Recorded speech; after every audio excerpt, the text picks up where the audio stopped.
Hello everybody and welcome to this workshop webinar on sleep. This webinar has been developed and recorded by the HSC Developmental and Autism Psychology Service in Carlow and Kilkenny. And before we begin, I'd just like to run through a little bit of housekeeping. This webinar will last for approximately 45 minutes. You can pause the webinar at any stage if you would like to or if you need to. And the beginning of each new section is marked by a blue slide, such as the one you see on the screen at the moment. And that might be a good place to pause if it's necessary to do so. Make sure you have a pen and paper to hand just in case you want to write down any notes or the names of any resources that are suggested.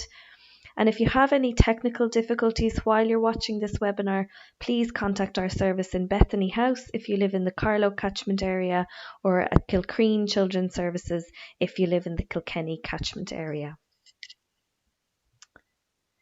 So just to go through a little bit of what we're going to be talking about today and what we'll be covering, we're going to start with looking at understanding sleep and what's required within that for our children of different ages. We're going to look at general ideas for supporting sleep. We'll take a look at physical sleep difficulties, behavioural sleep difficulties, and sleep associations. We'll take a look at nighttime fears, middle of the night wakenings, and partial awakenings. And then finally, we'll take a look at bedwetting and some resources that might be of help. So starting off with understanding sleep. So if we take a moment just to think about sleep, so children start to sleep when they're in the womb. So before they are even born, they start to have and to develop a sleep pattern.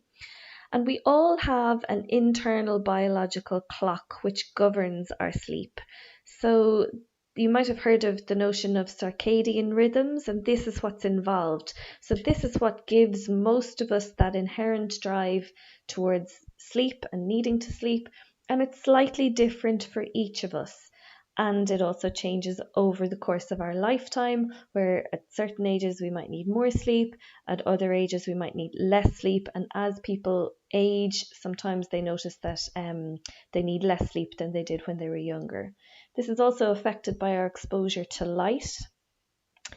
And children need different amounts of sleep depending on what age they are. So to look at that in a little bit more detail, this guideline slide gives you an idea of what the approximate requirements for sleep are for the different ages of your child.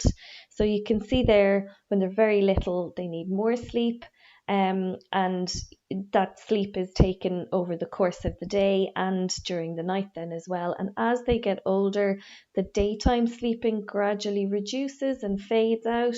And ultimately, when they reach the age of approximately 4 or 5 years old, all of their sleep would generally be at nighttime.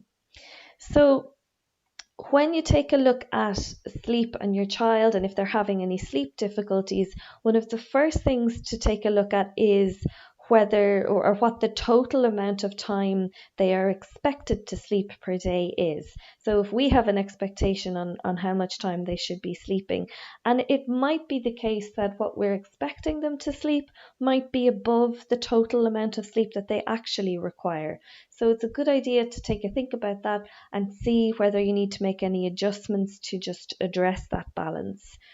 So just a little note on nap time as well. If your child is younger and they're having a daytime nap, try to keep those nap times on a regular schedule if you can. So when it's possible, that nap should be in your child's bedroom if they can, and no later than 4 p.m. So if they're having a nap in the afternoon, it's a good idea to wake them up before 4 p.m. Because if they sleep longer than that, it will be harder for them to fall asleep at bedtime. If your child is older and has outgrown that need for a daytime nap, try to avoid napping unless they are sick. And the reason for that is, for older children, if they sleep during the day, obviously it's going to make it harder for them to sleep at nighttime then. So taking a look at the effects of sleep difficulties and sleep disturbance. So we know that there is a link between sleep disturbance and challenging or difficult behaviors during the day.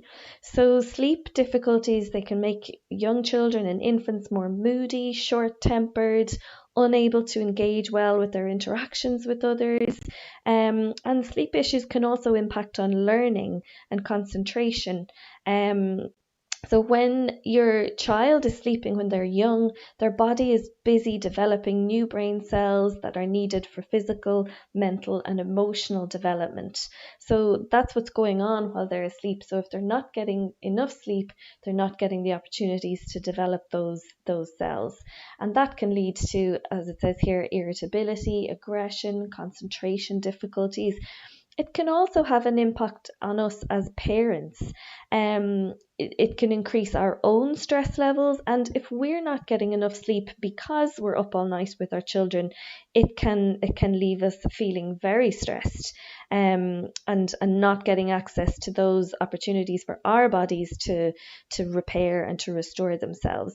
So parents really need to feel very well rested in order to be nurturing, to be responsive to their growing child and their active needs as well.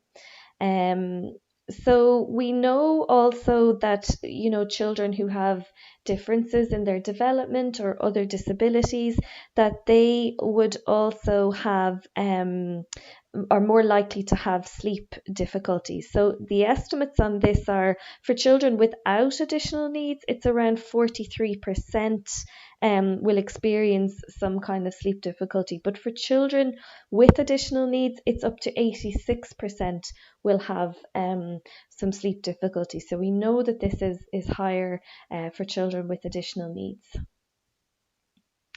So to take a look at the sleep phases then, it's not the case that children or adults, for that matter, fall asleep and stay in one state of sleep throughout the night.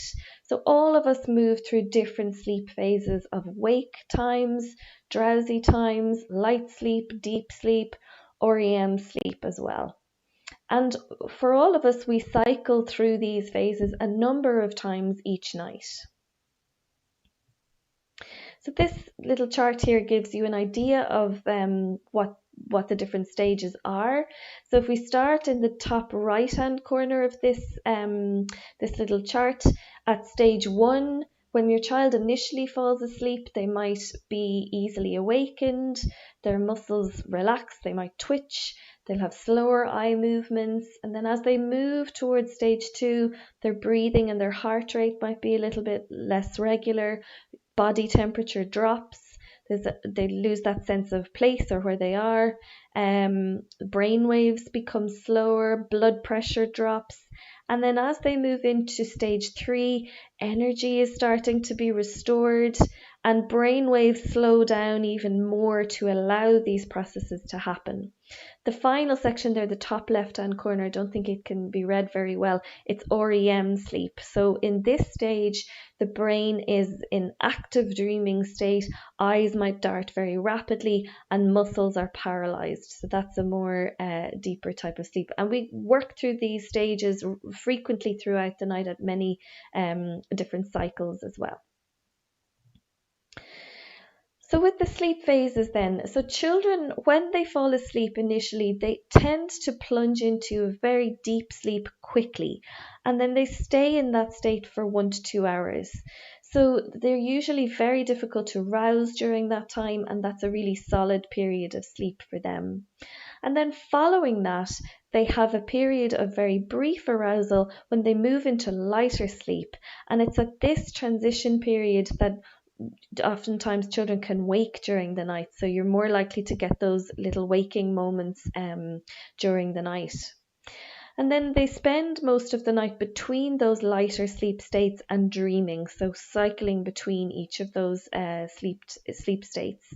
And then usually your child would fall into a deeper sleep about 1 to 2 hours just before they wake up. So general ideas then in relation to sleep. So going back to the basics. So in terms of the environment, it's really important to have a sleeping environment that's conducive to sleep. So all of these basic things that many of you probably know about and are doing already, but just to recap them. So lighting is really important. So try not to have the room too bright. A night light might be helpful in that regard, if your child doesn't like complete darkness. And then for other children, they do want the complete darkness. So be mindful of the lighting being right for your child. Temperature as well, so trying to avoid extreme temperatures. It's better not to have the room either too hot or too cold, so just at the right temperature if you can. And you can get little, I think the Grow Egg is one example of that. Some of you might have come across that before, which will tell you the temperature of your room, and it will light up to a different color if your room gets too hot or too cold, so that you can adjust it. Noise is another one then, so try and have the room as calm and as peaceful as possible and away from other noisy rooms if that's possible. So if there's a television blaring in the next room, it might be difficult for your child to go to sleep. And then think about a sleep object as well. So a soft toy or a blanket that you would keep in the bedroom, which the idea of that is to help your child to get to sleep with this object. But it's better if you're going to use a sleep object that your child only gets that at sleep time, and they don't have that during the day that they're dragging around or, bringing everywhere with them, but that it's associated with going to sleep.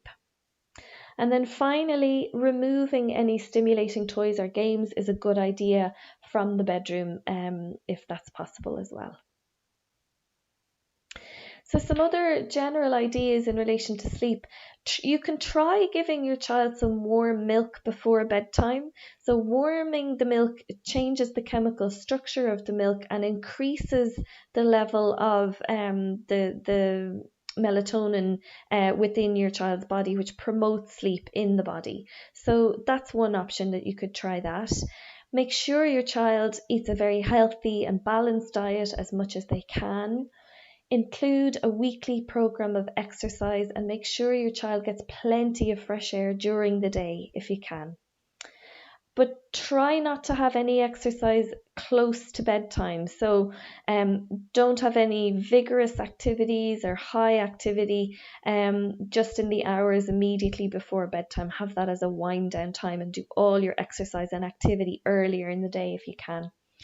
And then reduce screen time in the run up to bed as well. So same for that, try and do that earlier in the day if you can, and reduce that in the lead time up to bed.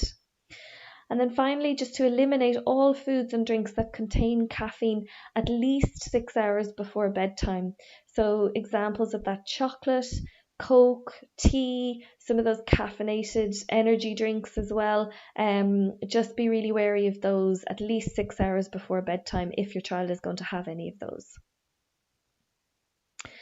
So the next section is going to be about physical sleep difficulties.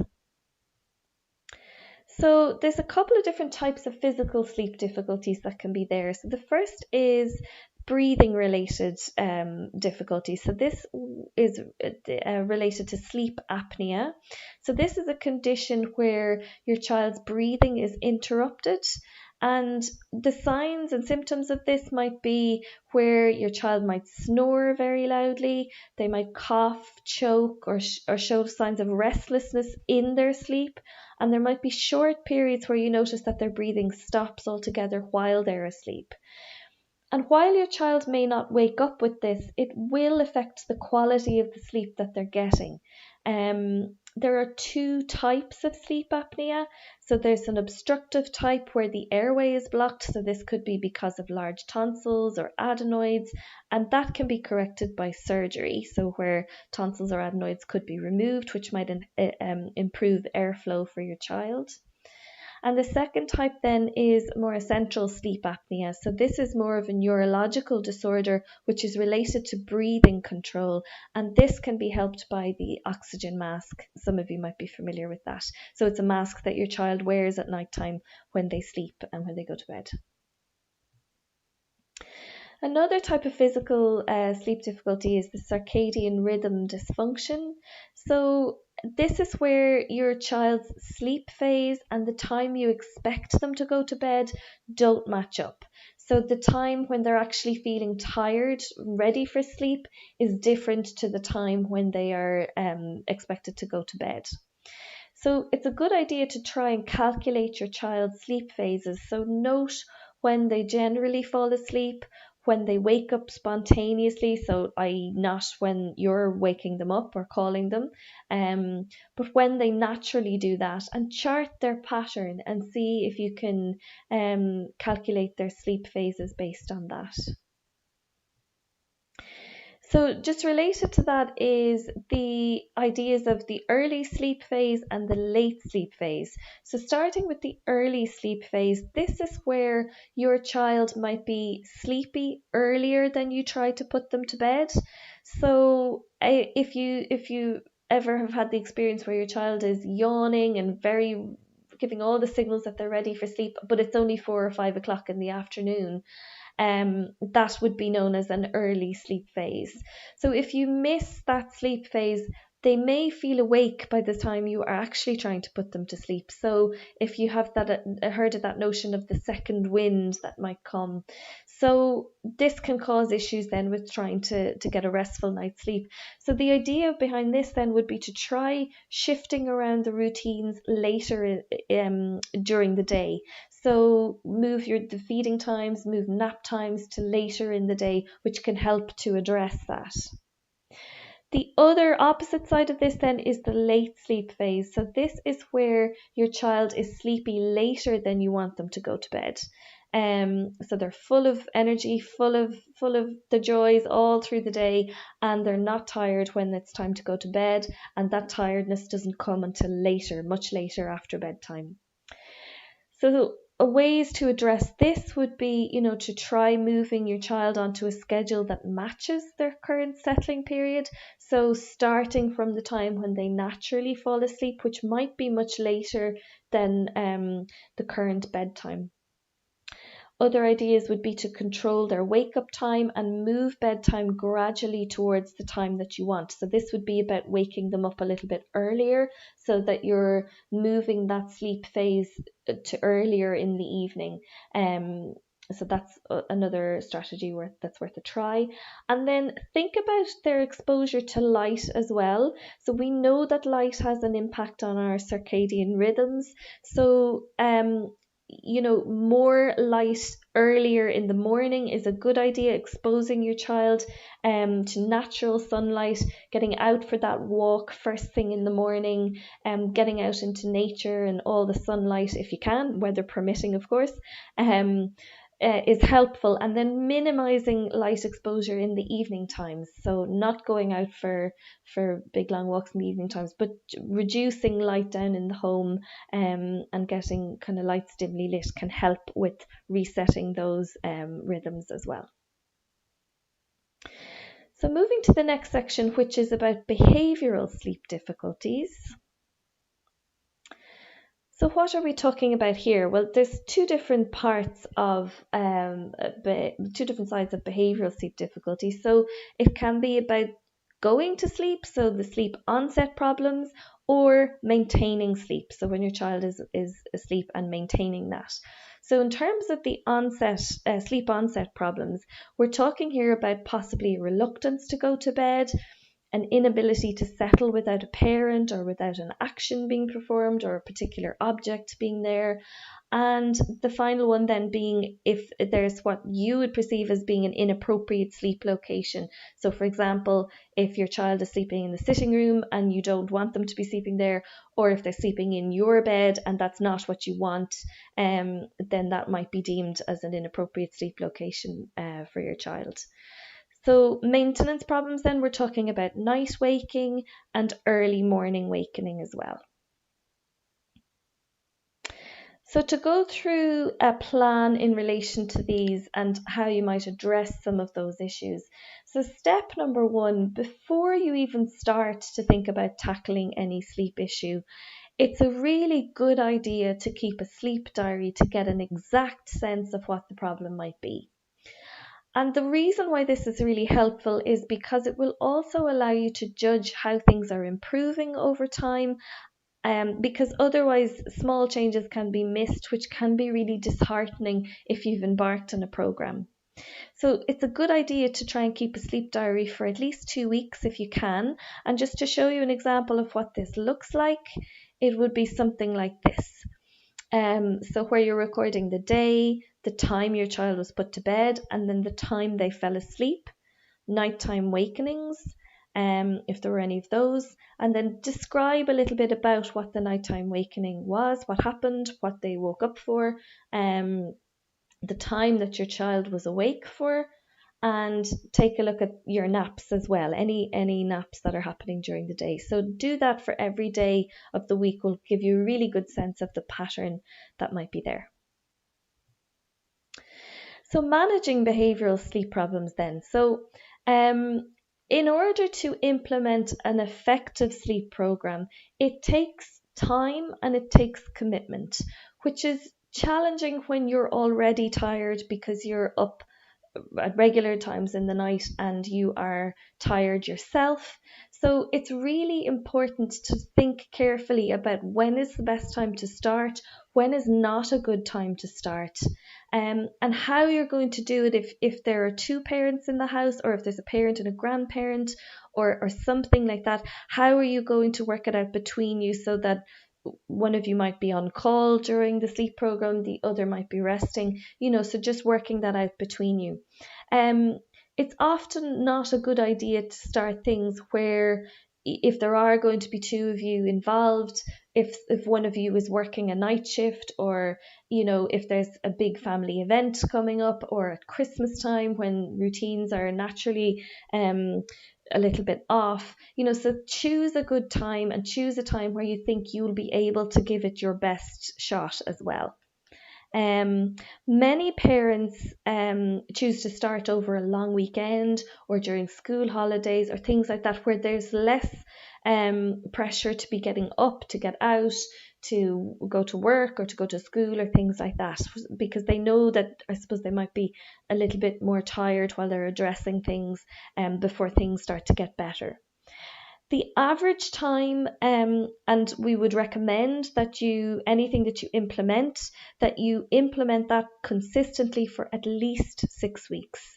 And I think knowing that from the start can help. Things might improve sooner than that, but generally speaking, it can take at least 6 weeks before you see real change. And it can take up to as much as 3 months for things to change. So it's to try not to lose heart or to lose faith early on, and to stick with it and know that it will take a little bit of time. And research has really shown that consistency, commitment, that's what gives the results.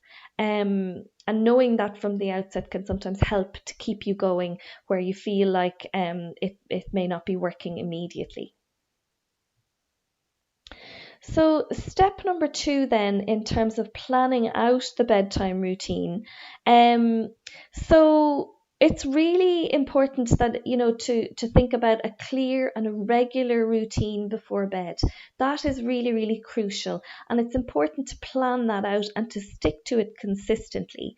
So the idea behind a bedtime routine is that it helps your child to get ready for sleep.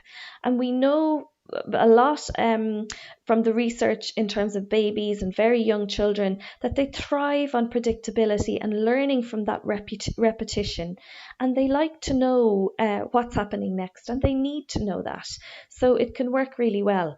So the idea of a bedtime routine would be about doing and saying the same things before naps and before bedtime, including out of hours time. So if you like holidays and weekends, it's really important that you stick to that same routine. And that helps your child to transition from active play to sleep. And also to note there that visual prompts can be really helpful in you working with your child in relation to this. So first and then boards, or visual schedules around what the routine is, timers for things like how long to brush your teeth for, how long to wash your hands for, that can help, and social stories too, which can help your child to know how to manage different situations. So establishing that routine for both you and your child can really help with that understanding, and it can make it more calming and relaxing where there's a particular set way of doing things.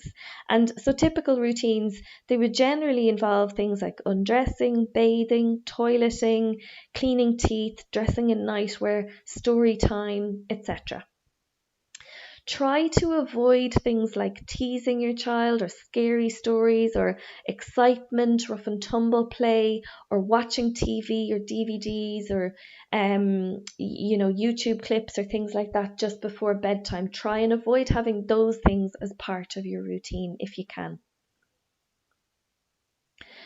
Provide choices wherever you can in the routine, and this has been shown to be a really powerful strategy in helping with any sort of challenging behaviours or difficulties like that as part of the routine. So the choices that you offer at bedtime could be about whether the nightlight stays on or off, what toy your child wants to take to bed or what teddy, the story that you're going to read, or if you're going to leave the door open or closed. So that will give your child a sense of control and a sense of calmness around things, and it will also help your child to go along with what you're requesting. So they still have to get into bed, but they get to choose what they bring with them in terms of a teddy or things like that. So, and it's really a good idea to have limits around that as well if you can. So, you can let them choose which pajamas to wear, but give just 2 choices, not the whole drawer full. When they'd like to go to the toilet, is it before or after brushing their teeth? Who's going to give them the bath? Is it going to be mommy or daddy? Or what book they're going to read? So 3 books to choose between, not the whole bookshelf. So giving little controlled choices in the routine will help them to go along with what you're asking them to do.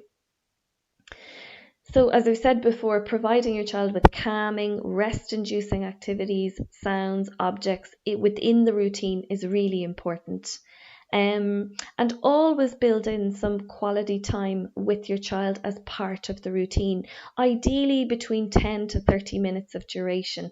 And ideally, that should be the final piece of the routine. So perhaps when they're in bed, it could be story time, it could be singing a little song together, or having a little interaction that they enjoy, something like that. So the bedtime routine should involve putting your child to bed awake so that they learn to soothe and to settle in their bed. So just to go through an example of what a bedtime routine might look like. So it could be starting with a light snack 1 hour before bedtime, and some good choices around that might be things like cherries or oats, because these are high in tryptophan, which supports melatonin production in our brains, and melatonin is the natural sleep hormone that helps put ourselves to sleep. A warm water bath is a really nice idea, which can help to calm and soothe muscles and little bodies as well.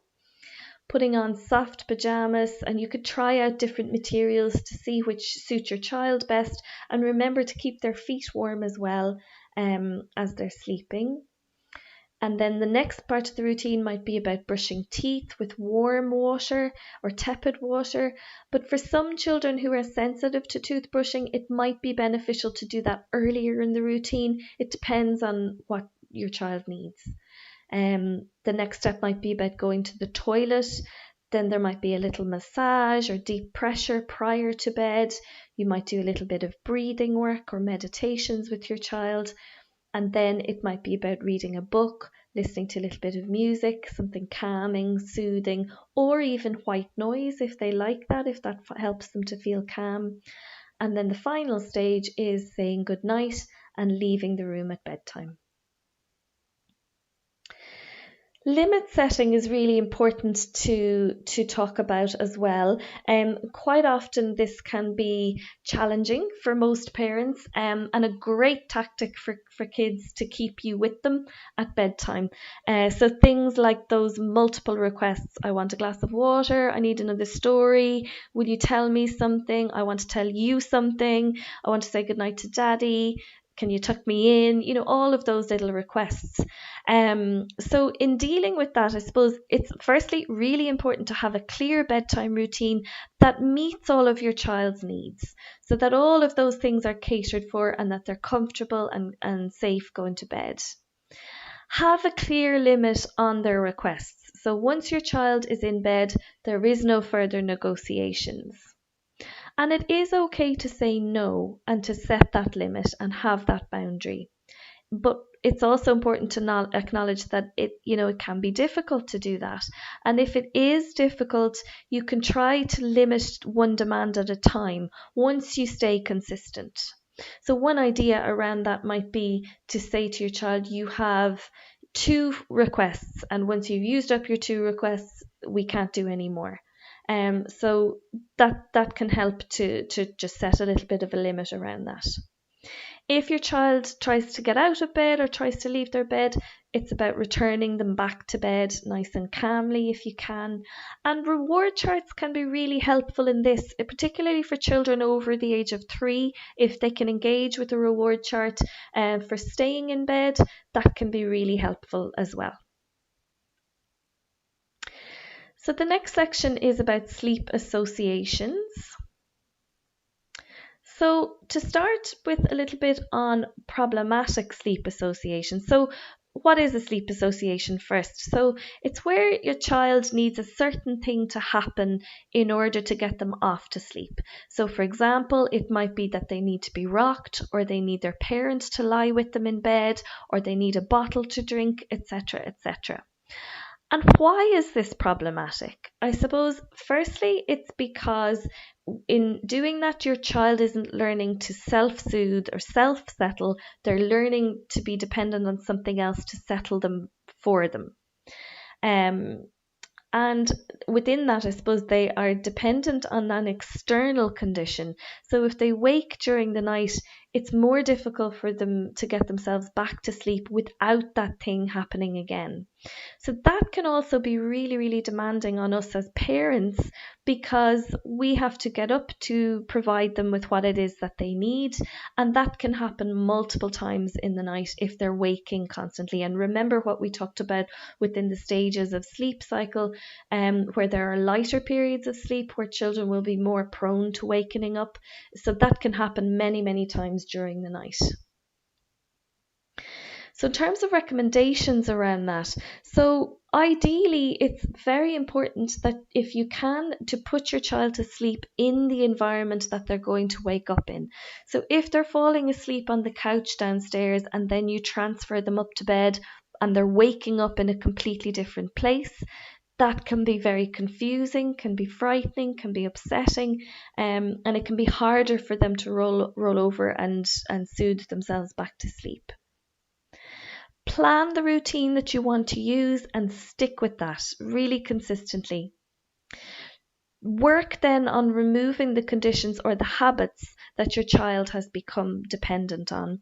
And one strategy around this is about using a progressive weighting approach. And there is a handout on this that you should have received as part of this webinar. It should have been emailed to you. If you haven't received that, please contact our service and we'll organise to get a copy of that sent to you. Remember to be patient, to be calm, and to be understanding if you can. Your child is trying to break a habit, which is very difficult to do. So it will take a little bit of time for them to relearn what it is you're trying to help them to break. Plan what you're going to do when you enter the room. So if your child is distressed because they are missing whatever the thing they have associated with for sleep, and you need to go into them, of course, but plan what it is you're going to do when you do go into them. The gradual approach in this way that we're talking about here is less extreme for your child than going cold turkey, which, in where we're talking about taking whatever it is they're used to off them and leaving them cry. Um, Doing things more gradually is much less distressing and less extreme for your child. If your child has more than one association, you can choose to do one at a time or all of them together. So, for example, if your child likes to be rocked to sleep while they're sucking the soother, you can choose to tackle the rocking first and then the soother, or you could go the whole hog and try and deal with both at the same time.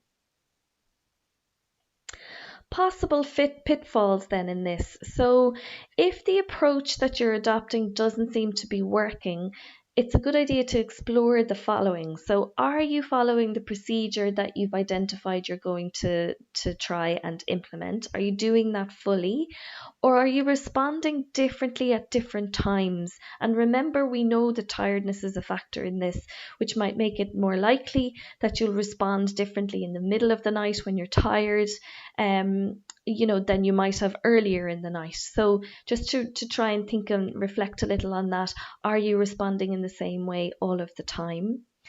The other issue then is if you're not altering the wait time. So this is to do with the progressive waiting approach. So this is where if your child is upset and looking for the item that they wanted or the action or whatever it is that you're trying to work on, say for example it's a particular activity to happen to help them go to sleep. The progressive waiting approach would mean that you go into the bedroom to soothe your child at regular intervals, and that you plan out how frequently you'll go in, after what length of time will you go in, and you vary that then as the night progresses and as the weeks progress. So the handout on this covers exactly how to do that. So please take a look at that if you want more information on that strategy. So one of the pitfalls can be where you're not altering that wait time before you go into the room to soothe your child, and then your child learns that they just need to ride it out, and the parent will come in after a certain amount of time. So it's a good idea to alter that wait time from 1 minute to 3 minutes, or 3 minutes to 4, or whatever it is. So take a look at the handout if you want more information on that. Then the other thing to consider is your child anxious? So this is related to those separation difficulties, and in this case you might have to sleep in the room with your child while you're removing other considerations, so other things that they're associating with sleep. So you can still expect your child to stay in their own bed while you're doing this, or not rock them to sleep or whatever it is, but you're there to soothe them until they are feeling more comfortable about staying in their bed and soothing themselves to sleep, and then you can work on fading yourself out of the bedroom. So again, we have a handout on how exactly to do that, so please take a look at that if you want more information on that. Nighttime fears then is the next section. So in thinking about nighttime fears, there are two questions to think about first. So the first is your child really frightened? So if they wake and they're scared, or if they're going to bed and they're scared, and they're telling you that they're scared, think about, do they look and act scared? So how they appear in terms of their facial expression, their breathing, etc., is more reliable than what they're saying. So remember to think about both. And is it a case that they could be having bad dreams? So generally, it's only occasional that a child would have bad dreams. It's not a frequent disturbance in general. So if this is the case, the idea is to help to orient them to where they are, reassure them that they're not in danger, discuss the dream briefly so that they can process through it, and reassure them before guiding them back into bed. So children are very vulnerable to different anxieties at different times, and there can be different grades of fears that they might have. So there can be mild fears, and it's a good idea if they are only mild fears to talk it over during the day, be empathetic, reassure them, support them at night time. You can sit in the room a little longer than normal, but try not to change their schedule too much, or you might fall into the trap of developing another sleep association. So, a little bit of a balance between reassurance gently and sticking with your routine that you have as well. For more substantial fears, so where your child is showing signs of being more anxious than just a mild level, I suppose it's really important to do what you have to do to try and remove that feeling and help your child to feel safe at night. And as things calm and as they feel more reassured, you can gradually remove that additional support as they're ready to do that. So, in terms of nighttime fears and general strategies around that, try and arrange for some enjoyable time in their bedroom during the day, so they can spend, some nice time playing in their room during the day, so that they learn to associate it with nice things and not just fear of going to sleep. Try and move bedtime later temporarily. That can sometimes help. It can help your child to fall asleep quicker if they're more tired, and that in turn can help the nighttime to seem less scary. Use positive reinforcement then as well. So if they're successful in any of these ventures and going to sleep and successfully calming themselves down, if they're afraid of something, use lots of positive reinforcement for that. That can really help as well.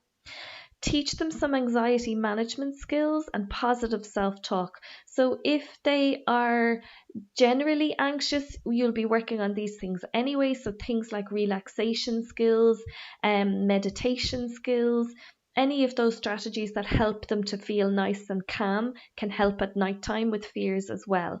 And some positive self-talk too. I can do this. I got to sleep last night. I'll be able to get to sleep this tonight. All of those things can help too. Set appropriate limits as well. So, for example, if there's a fear of a monster under the bed or in the wardrobe or something, to reassure your child that this isn't a real fear, but it could be a symbol of some other issue, so to bear that in mind. But I suppose it's not going to help things to spend ages going searching for the monster to show your child that it's not there. But it's more about reassuring them that this is not a real fear, it's not something you're afraid of. The house is safe, mommy and daddy keep everything safe, or whoever is in the house minding the child make sure everybody is safe. And then agree to check on your child to keep them safe. So that can reassure them at night time when they're going to sleep, and to say, I'm going to come back and check on you in an hour's time and I'll make sure everything is safe while you're asleep. Leaving lights on, doors open, so leaving a hall light on or the bathroom light on and leaving their door open can help them to feel more secure and more safe. You could also agree that you're going to stay upstairs or stay awake until they fall asleep, and just knowing that you're around or near them, not necessarily in the same room but on the same floor, or just in a slightly different room, can really reassure them that you're there close by if they need you. And then finally, one final strategy might be that you might need to sit in the bedroom with them if they're very distressed and very anxious. And that can then be faded out gradually as your child learns again to be more reassured around sleep time. So again, there is a handout on this, so please take a look at that if you're wanting to take a look at that strategy. So, middle of the night wakening is the next section. So this refers to where your child wakes in the middle of the night. They are bright, they are alert, they are full of beans, they are not distressed, they are just ready for action. And It may be the case that they're getting too much sleep, which they're breaking into segments. So again, going back to the very beginning of this webinar where we talked about the rough number of hours that children would need to sleep based on their age, it's really important to think about that, think about your child and calculate their total number of hours of sleep. So for example, if your child is napping from 2 to 3:30 in the afternoon, and then they sleep from 8 p.m. but they wake at 2 a.m., they're awake until 4, or they might fall asleep again until 7. So they've got 9.5 hours of total sleep per day, which might actually be sufficient for what their age is. But they have this 2 hour of wake time right in the middle of the night. And knowing that they're getting the right number of hours of sleep per day might suggest that you need to move where that wake time occurs sometimes. So you need to pay back that 2 hours of wake time. So it could be that you remove the nap, or you could change the bedtime waking time. So your child goes to sleep at 9 p.m. and wakes at 6 a.m., for example. So adjusting things that way, but think of the full 24-hour period and think of the total time that they're asleep and look at balancing that based on what their needs are. The next section is about partial wakenings. So what do we mean by this? This could be something like sleepwalking, sleep talking, night terrors, or being in a state of confusion when they're in a sort of a semi-sleep, semi-awake state of arousal. And you might notice that during these types of situations that your child might be babbling, they might be moving around, they might cry, roll about, they might not be open to you comforting them, they might thrash and yell or scream. And this often happens when your child is moving from deep sleep into a lighter sleep state. And it's not that they're having bad dreams or even seizures or anything like that. And they're also not full awakenings. So your child is not fully conscious or awake. And you can usually tell when your child is fully awake because they will be coherent. They might ask you for something and they will respond to you if you're saying something to them. Whereas with these sorts of states, they may be talking, but they mightn't be making sense. They mightn't respond to you. They mightn't be speaking directly to you. So it can be evident in that way. Night terrors in particularly can be quite distressing and upsetting for parents, and usually they're more upsetting for us than they are for children who generally don't remember anything about them the next day. Night terrors usually last from between 5 to 20 minutes, and they can absolutely just stop as suddenly as they might have come on. So they can be followed by a sudden onset of absolute calmness and back to sleep again. So managing these partial awakenings then, try not to place too much emphasis on what your child says or does when they're in this state. They are not being rational, and nor are they in control of what they're saying. They're not aware of that.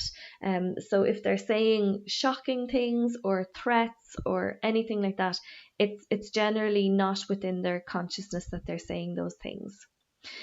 Ensure that they're getting adequate sleep as much as you can, all the things we've talked about earlier in terms of routines and the right number of hours of sleep, and that will help as well. Reassurance doesn't really work with partial awakenings because your child isn't consciously engaging in any behaviours or what they're saying, so they won't respond to you reassuring them or you talking to them. Try to promote a very regular schedule during the day, so having a good structure and a good routine. And avoid bedtime activities that your child can resume if they wake up. So if you were playing a game in the bedroom, remove that game from the room so that they're not waking up and then subconsciously still engaging in that. Make sure bedtime is appropriate, happening at an appropriate time, and do think about safety. So make any changes that you need to make. Remove any wires that your child could trip on. Don't have items on the stairs. Get a safety gate in place and things like that. Remember, they won't be in a conscious state if this is happening to them, and they won't see their environment in terms of knowing, where potential dangers might be.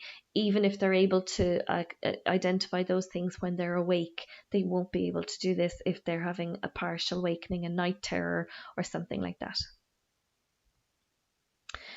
During an episode, it's really best to let it run its course, and remember what we said earlier about how this can be more distressing for us as parents, because our children can look like they're very distressed and upset, and trying to just work that through them and let it run its course is a good idea.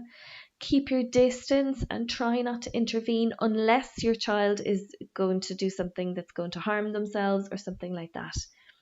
Holding or restraining your child will usually make it worse, and try to redirect them gently if you have to. So if they're about to tumble down the stairs, obviously you need to intervene there and direct them gently back to their room and just support them to work through the partial awakening.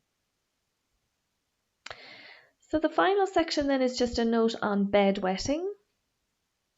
So bedwetting is not uncommon for children, all the way up to approximately the age of 7 years, and that's for all children. So the general population, children with additional needs, everybody. It's quite typical for there to be issues around bedwetting up to the age of 7 years. And we know that for children with additional developmental needs, they might continue to wet the bed for longer than this, and there can be medical or developmental reasons for that. It's really, really important that this is treated sympathetically. This is not about punishing or there being consequences, or, it's really important that your child isn't made to feel that they're doing something wrong or that it's bad or there's something dirty about what they're doing or anything like that.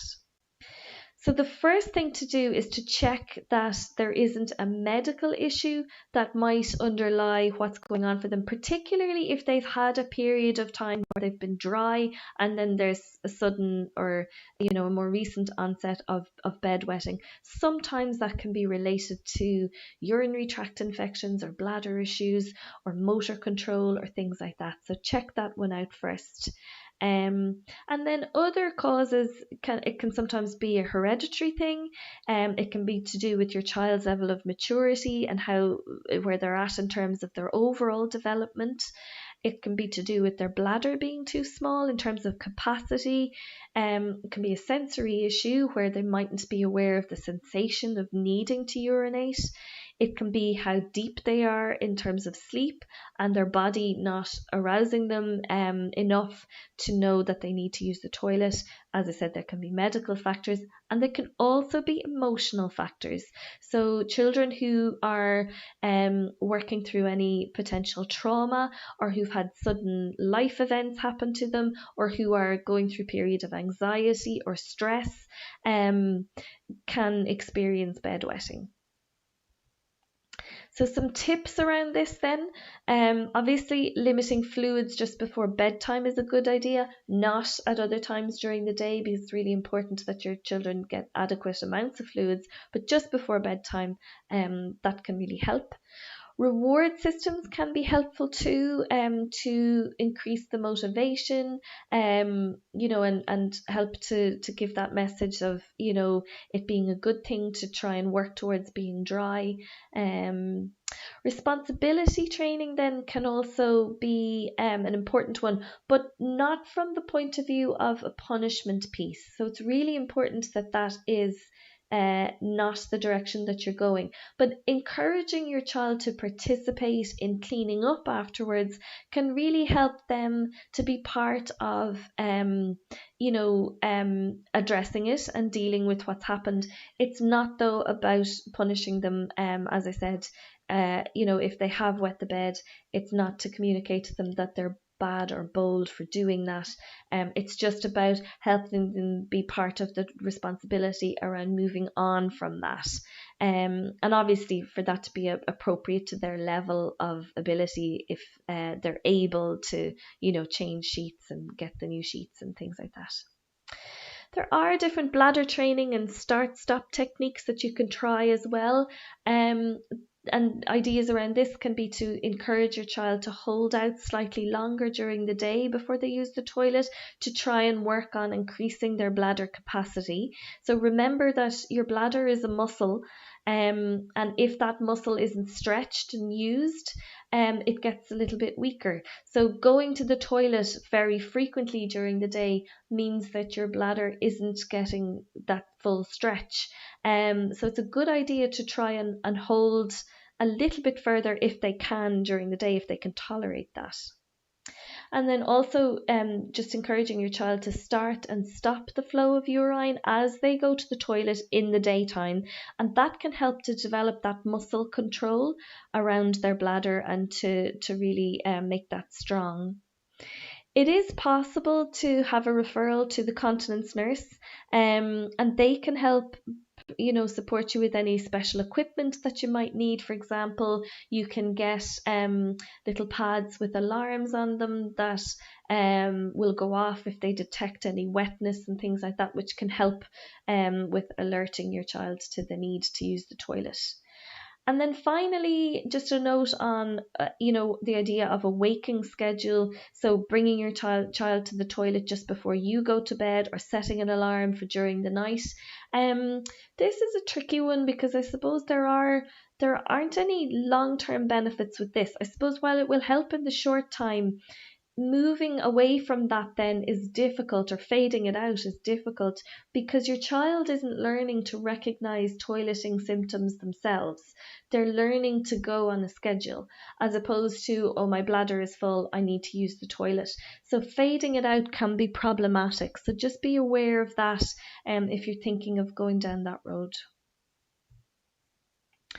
So children who can't get to sleep, then some tips around this. Occasionally, medication might be necessary if your child is really struggling with sleep and you have addressed all of the environmental piece and you have a good routine in place, and you've looked at their overall need for sleep in terms of the hours, you've made any adjustments to the balance of that, and if all of those things are in place and they're not having the desired effect, it might be worth considering whether medication might help. There are generally two types of medication. Most people will have heard of melatonin.